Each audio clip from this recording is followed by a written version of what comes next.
feel the hatred that what is happening in this workplace.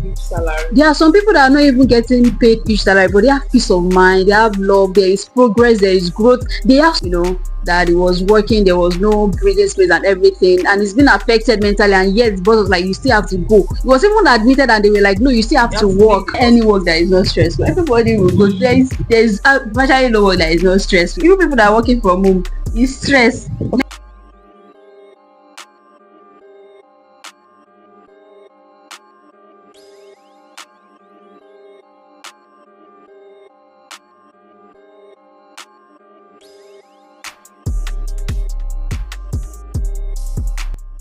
Hi everyone, it's Coach Gabby here again, and today we're going to be discussing about mental health in the marketplace. As a marketplace strategist and a career coach, I've been discussing a lot of things that has to do with marketplace as a whole when it comes to getting jobs, fulfilling purpose, exploring your talents, ideas, potentials in the marketplace. I've been discussing about this, and today I'm privileged to have with me Dr. Lizzie. She's a mental health specialist, and today we're going to be looking into some of the things that causes mental health issues in the marketplace, and some mental health issues that you're not even aware of that are actually related to mental health problems. And we're going to be looking at the whole aspect of mental health. I'm going to be asking Dr. Lizzie some questions that are related to mental health that I've seen and people have complained about most times, and hopefully you get answers to your questions in this video.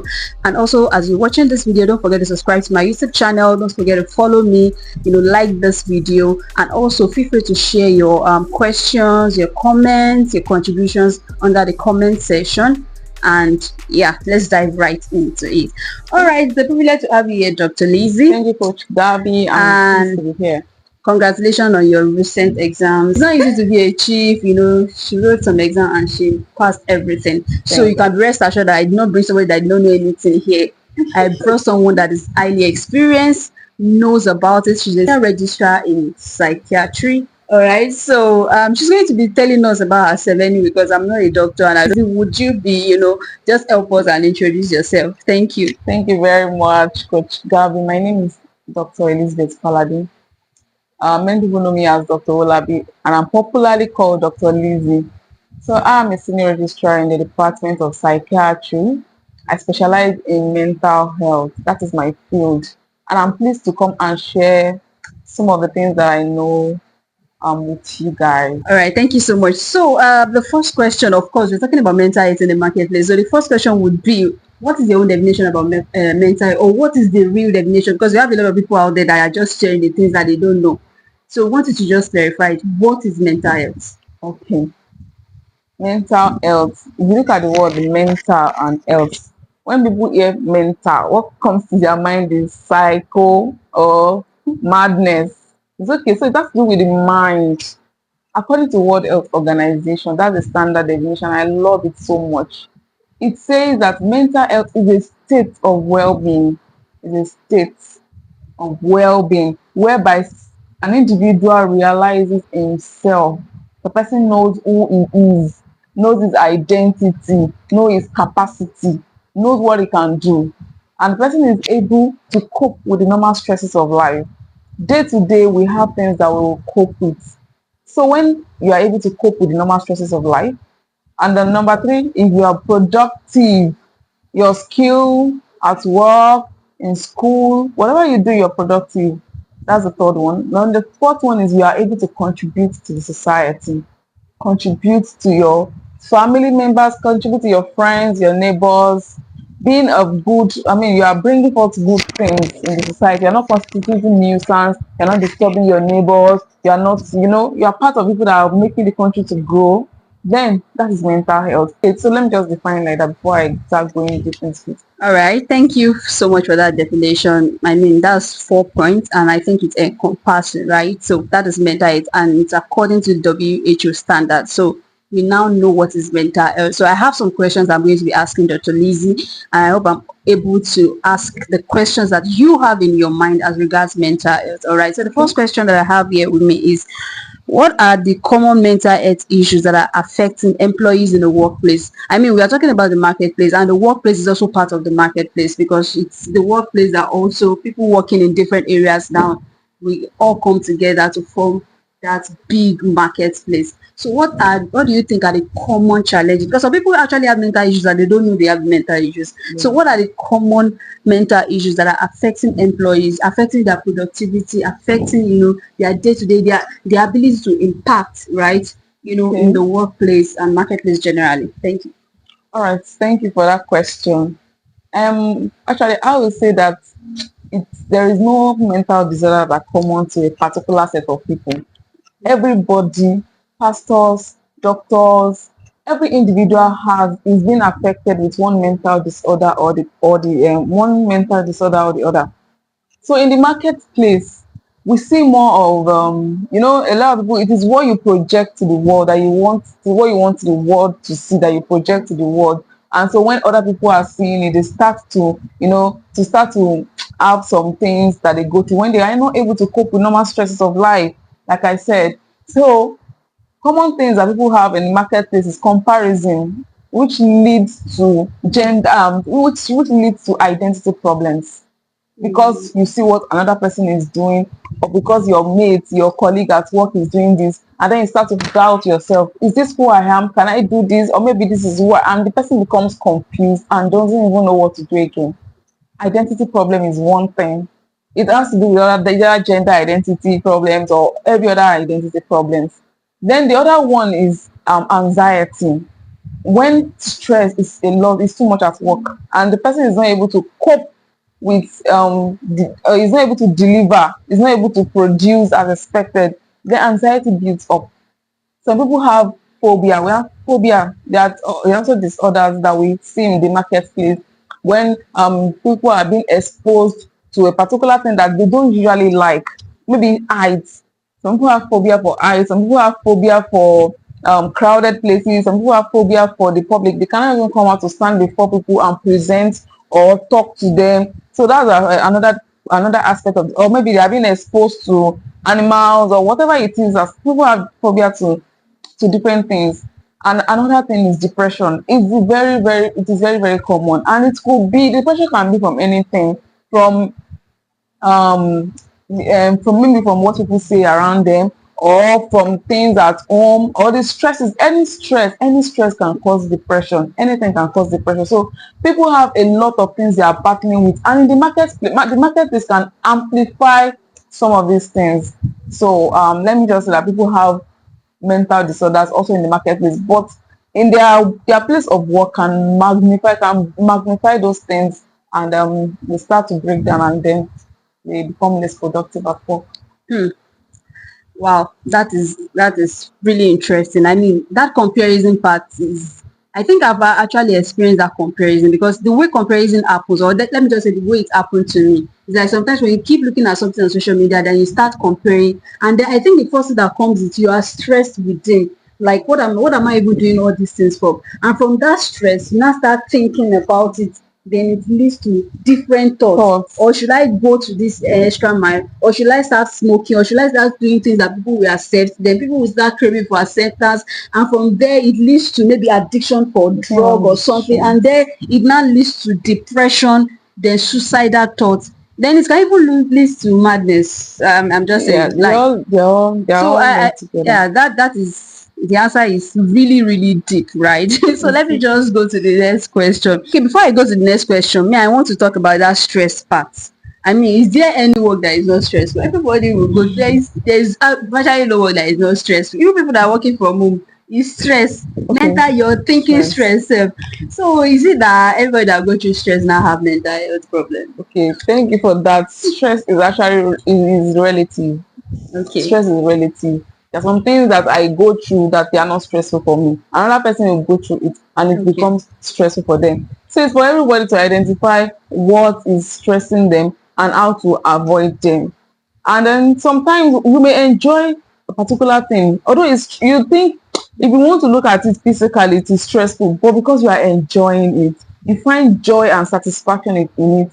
You look at it in another way. Instead of calling it stress, you are calling it input, or you are calling it you are giving Also, it another name, that this is my contribution, this is my commitment, this is my just give it another name instead of calling it stress. So stress is relative. That is what I'll say Oh, about. okay. All right.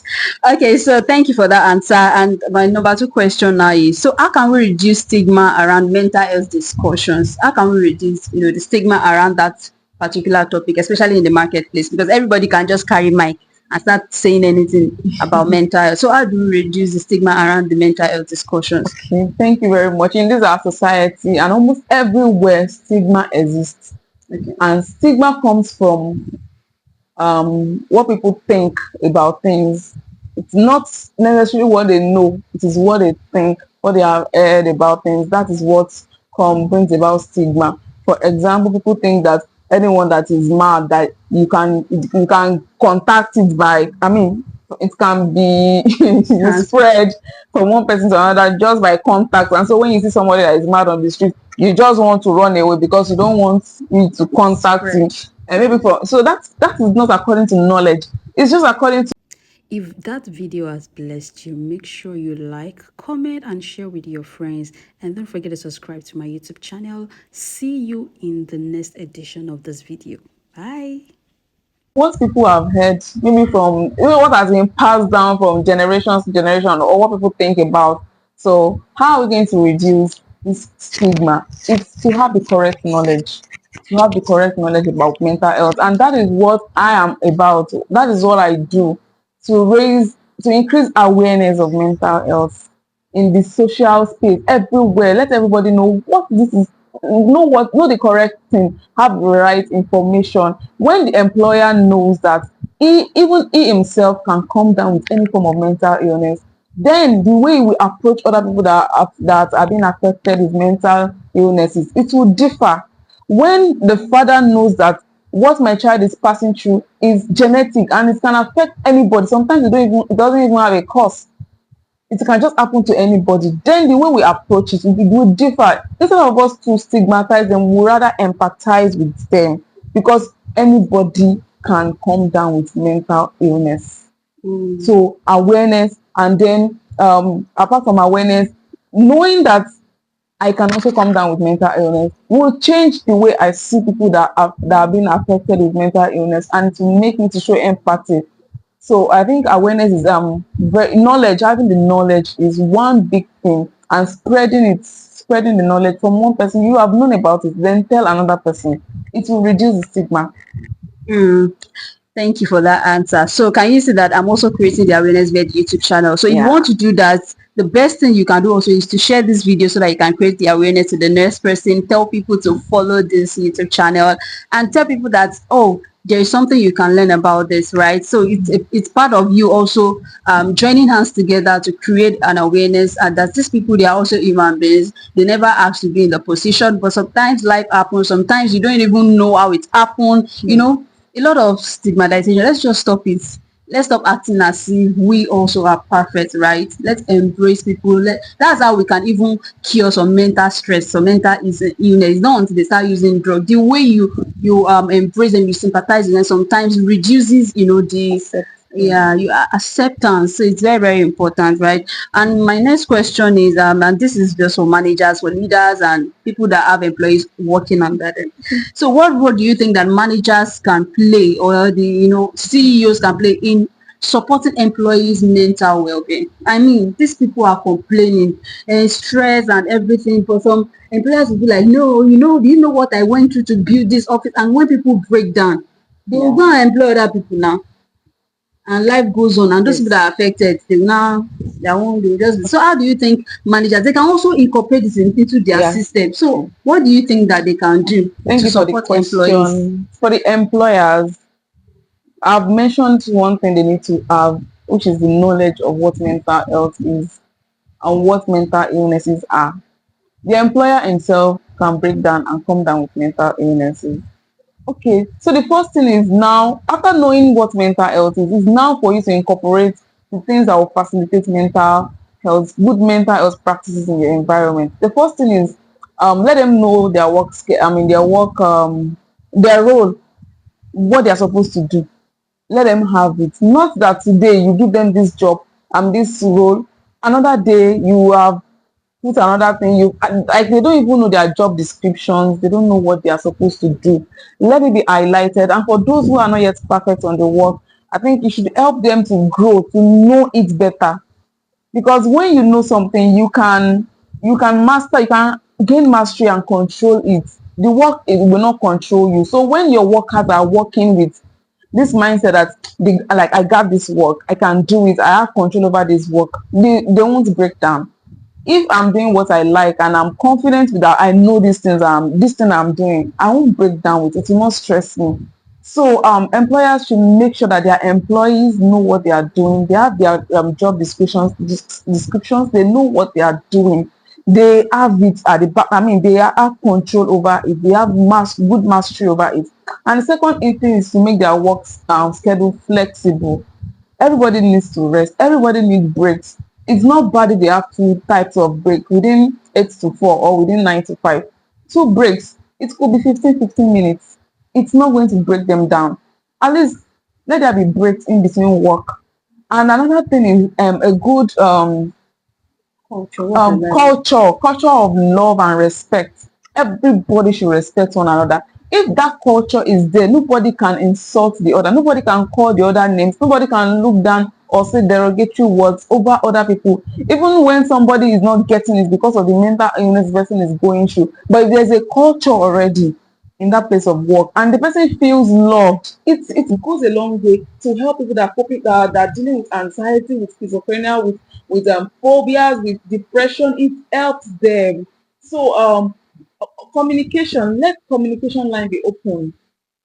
It's I understand that you cannot just allow any of your employees to just walk up to you and start talking to you, but let there be open lines, whether it is through the phone number, HR.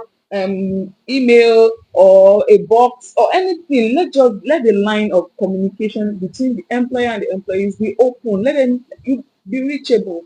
Let them be able to come and tell you, this is my challenge, this is what I want to do, this is my plan, I think this thing is not working for me. Let it be open and equip them. Okay, I've talked about equipping them, open collaboration and communication. Also look for ways to provide welfare for the people. It may be as small as maybe every 3 months there's a get together, Friday get together every 3 months. Everybody will be looking forward to it. At least the last Friday of this day, everybody will ease up at the place of work. You can wear anything you want to wear. Maybe work will end by Corporate. 11 or work will end by 12 that day, Yeah. and everybody will have nice time between that 12 to 4. Like it will create bond between workers, and it will allow it will ease up things in the environment. I think those are some of the points that I have now.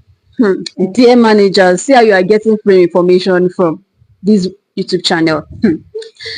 This is very informative, and I think it's a lot, because as a career coach, I've come across people that will just come to my DM, Gabby, I want to leave this job. The boss does not even care. They have not paid me for 2-3 months and still asking me to, all these things. I feel there are ways that the people can actually incorporate love into their work environment. There's some working environment that you enter into, you say you will feel the hatred that what is happening in this workplace. Salary. There are some people that are not even getting paid each salary, but they have peace of mind, they have love, there is progress, there is growth, they have support system, and that is enough for them, right? Why some people, they are getting much paid, but it's affecting their mental stress and everything. I remember that one that my daddy shared now, that he was working, there was no breathing space and everything, and he's been affected mentally, and yet the boss was like, you still have to go. He was even admitted and they were like, no, you still have to work. Hospital. That is very, very bad. And managers, CEOs, HRs, please, let's do better.